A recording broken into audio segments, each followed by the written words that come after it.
কৰি অলপ কষ্ট কৰক, অলপ ত্যাগ কৰক, অলপ সময় দিয়ক, আপোনালোকৰ কপালৰ ঘাম দিয়ক।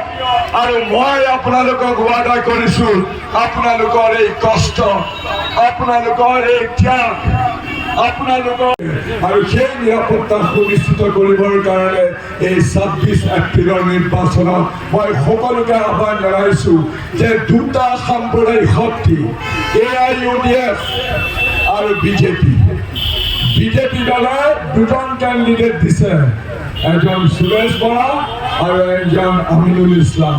এই দুয়োজনকে আপোনালোকে এই নিৰ্বাচনত ভোট নিদি তেওঁলোকক পৰাস্ত কৰি এই হাতক আপোনালোকে শক্তি দিয়ক, সবল কৰক আৰু এই নিৰ্বাচনত যোৱা কৰি মোক আপোনালোকৰ ভোট দি আপোনালোকৰ জনপ্ৰতিনিধি কৰি দিল্লীলৈ পঠিয়াওক। মই আপোনালোকৰ ওচৰত সদায় কৃতজ্ঞ হৈ থাকিম আৰু আপোনালোকৰ পৰিয়ালৰ এজন হিচাপে যিয়েই নহওক আপোনালোকে সিদ্ধান্ত ল'ব আৰু 11 দিনৰ পিছতে এই নিৰ্বাচন হ'ব। মই কেতিয়াও অথলে যাবলৈ নিদিওঁ।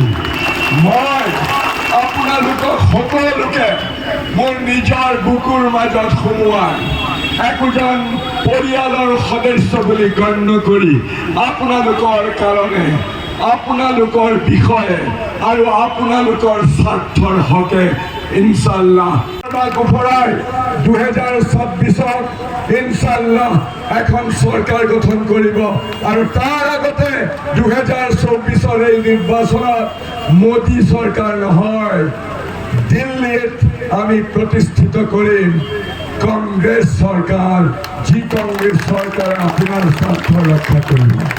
এই 11 দিন তাৰ বাবে আপোনালোকে পবিত্ৰ ৰমজান মাহত ৰোজা ধৰিছিলে, কৃচ্ছ সাধন কৰিছিলে, পুণ্য আপোনালোকৰ ওচৰলৈ ভিক্ষা বিচাৰি আছে। এই ভিক্ষা হ'ল এই 11 দিন আপোনালোকে মোৰ বাবে অলপ কষ্ট কৰক, নিজৰ আৰু নিজৰ পৰিয়ালৰ বাহিৰেও আপোনাৰ মহল্লা, আপোনাৰ গাঁৱত ঘৰে ঘৰে গৈ বিজেপিয়ে দিয়া মিছা জুমলা ফৰ্মবিলাক ফালি পেলাওক, গৈ পেলাই মানুহক কওক যে বিজেপিয়ে ইলেকশ্যনৰ আগতে এইবিলাক জুমলাবাজি কৰিছে। সংখ্যালঘু মানুহৰ স্বাৰ্থ যদি কোনোবাই ৰক্ষা কৰিব পাৰে সেয়া কংগ্ৰেছ দল আৰু প্ৰদ্যুৎ বৰদলৈ। কংগ্ৰেছে বিচাৰিছোঁ যাতে আমাৰ দেশৰ এই যিটো মাহোল, এই ২০-২৫ ছটিওৱা হিন্দু মুছলমান কৰি আমাৰ সমাজ জীৱন ঠান কৰা, আমাৰ জীৱনলৈ ভাবুকি লৈ অনা, আমাৰ জীৱনলৈ শংকা আৰু নিৰাপত্তাৰ সলনি কেৱল জীয়াই থকাৰ শংকা আৰু সুৰক্ষাৰ অভাৱৰ যিটো ধাৰণা, সেইটো আমি ফালি পেলাই মই আৰু আমাৰ কংগ্ৰেছ দলৰ চৰকাৰে আপোনালোকক সুনিশ্চিত কৰি থাকিম।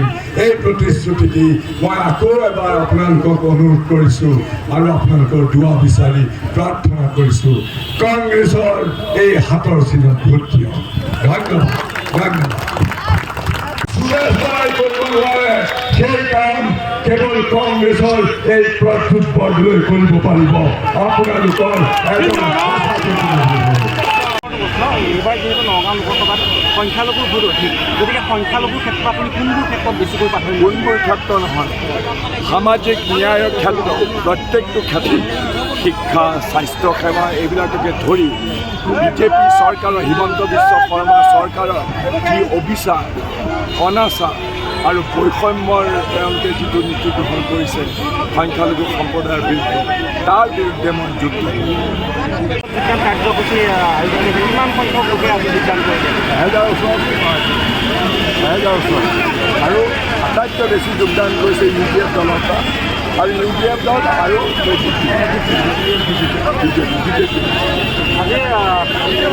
বিজেপিয়ে নিৰ্বাচনী ইস্তাহাৰ উলিয়াইছে, তেওঁলোকে নৱপ্ৰজন্মক আৰু মহিলাক প্ৰাধান্য দিছে বুলি কৈছে, কি প্ৰতিক্ৰিয়া প্ৰকাশ কৰিব? এইটোতো খুব ভাল কথা, নৱপ্ৰজন্মক প্ৰাধান্য দিয়া উচিত, কৃষকক প্ৰাধান্য দিয়া উচিত, মহিলাক প্ৰাধান্য দিয়া উচিত। এই প্ৰাধান্য দিওঁতে তেওঁলোকে বাছি বাছি আমাৰ সমাজৰ একাংশ তেওঁলোকে বৈষম্য কৰে, বিভাজন কৰে আৰু সামাজিক ন্যায়ৰ পৰা বঞ্চিত কৰে। সেইটোৱেই সমস্যা, বাকী একো সমস্যা নাই। আমিনুল ইছলাম ডাঙৰীয়াই কৈছে যে কংগ্ৰেছে ইমান সংখ্যালঘু লোক আছে যে তাত সংখ্যালঘুৰ কোনো কেণ্ডিডেট নিদিলে তেনেধৰণৰ তেওঁ মন্তব্য প্ৰকাশ কৰিছে, তেওঁ জিকিব বুলি কৈছে। যদি মই কৈছোঁ এইটো উত্তৰটো মই দি আছোঁ, যদি সংখ্যালঘু কেন্দ্ৰীয় কথা কৈছে যে আমি কৰিমগঞ্জত গুৱাহাটী উচ্চ ন্যায়ালয়ৰ অধিবক্তা, জ্যেষ্ঠ অধিবক্তা হাফিজ ৰছিদ আহমেদ চৌধুৰী ডাঙৰীয়াক প্ৰাৰ্থিত্ব দিয়াৰ পিছত ADB-য়ে তাত প্ৰাৰ্থিত্ব দিলে। আমি ৰকিবুল হুছেইন ডাঙৰীয়াক ধুবুৰীত প্ৰাৰ্থিত্ব দিয়াৰ পিছত ADB-য়ে প্ৰাৰ্থিত্ব দিলে। তাৰমানে বিজেপিক সহায় কৰাৰ কাৰণে, সংখ্যালঘুৰ ভোট বিভাজন কৰাৰ কাৰণে তেওঁলোকে ৰাজনীতি কৰিছে। এই কথাটো অসমৰ জনসাধাৰণে বুজি পাইছে, সচেতন হৈছে। এইবাৰ আৱেগৰ দ্বাৰা কাম নহ'ব, বিবেকৰ ভোট প্ৰদান কৰিব। আমিনুল ইছলামে কৈছে আজি বদৰুদ্দিন আজমল ডাঙৰীয়া এইকেইদিন হেলিকপ্টাৰলৈ ঘূৰিছে। সেই হেলিকপ্টাৰখন তেওঁ কোনে দিছে জানেনে? AIDF দলৰ পৰা ভাড়া কৰা নাই। সেয়া ডক্টৰ হিমন্ত বিশ্ব শৰ্মাই দিয়া হেলিকপ্টাৰত তেওঁ প্ৰচাৰ কৰিছে আমিনুল ইছলামক। তাৰমানে আমিনুল ইছলাম AIDF আৰু বিজেপিৰ সুৰেশ বৰা মূল সমষ্টি একেডাল সূতাৰে বান্ধ খাই আছে। গতিকে আমিনুল ইছলামে সংখ্যালঘু মানুহৰ কি ৰক্ষণাবেক্ষণ কৰিব?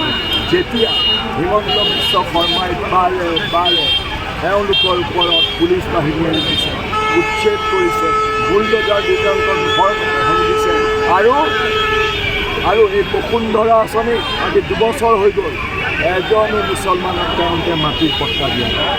আৰু এনেকুৱা মানুহৰ সংগ দিছে বদৰুদ্দিন আপোনালোকে বুজক যে কোন কাৰ পক্ষত আছে।